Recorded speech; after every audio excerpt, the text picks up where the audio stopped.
The greatest player in the world is to know Allah, and the greatest player in the Akhirah is to see Allah. In order to achieve a sound heart, one needs to apply the mechanism of continuous tawbah and istighfar, repentance and zikr of Allah. This is what makes the heart sound and ready to receive light and knowledge from Allah. If one does not clear the heart and purify it, one cannot become close to Allah.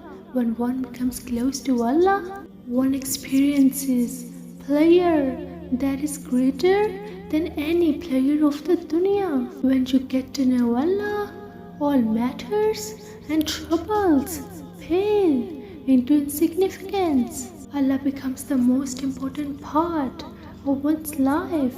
You no longer need to feel concerned about your risk, provision, health, relationships, or plans, because you know Allah is looking after you. It brings comfort and peace to one's heart. When we meet those who are deeply connected to Allah, we feel tranquility in their presence. They are the awliya, the people of Allah.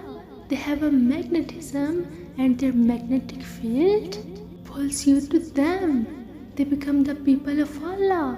When they obey Allah, know Allah, and love Allah, when they are willing to sacrifice their time, effort, and money for Allah, and in return, Allah gives them everything they want and beyond. To see Allah is not possible in this dunya. It will only be possible in the Akhirah. Allah promised that on that day, bright faces will look at their Lord. Some faces will be radiant on that day and will be looking towards their Lord. By contrast, the people of hell will not see Allah.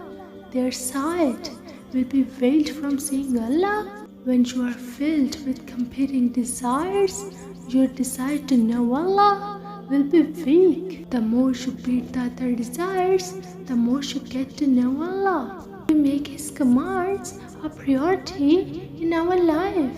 How do we know this is the case? Do we put profit first or halal risk? Do we put our meetings first or our salah?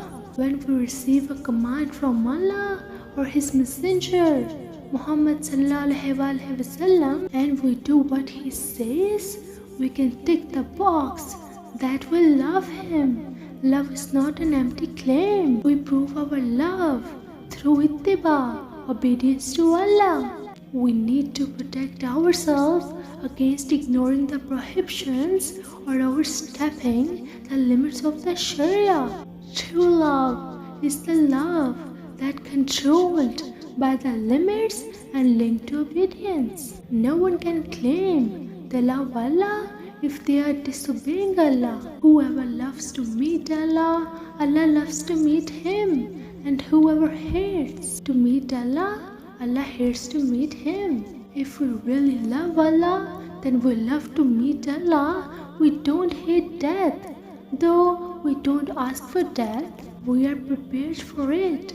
We don't know when our appointment is. When you love Allah, you feel bad when you do something wrong. If you don't feel any remorse, your heart is locked. You feel annoyed when you see anyone doing anything wrong because you love what Allah loves and hate what Allah hates. May Allah make us from among those who love Him and are loved by Him. Ameen.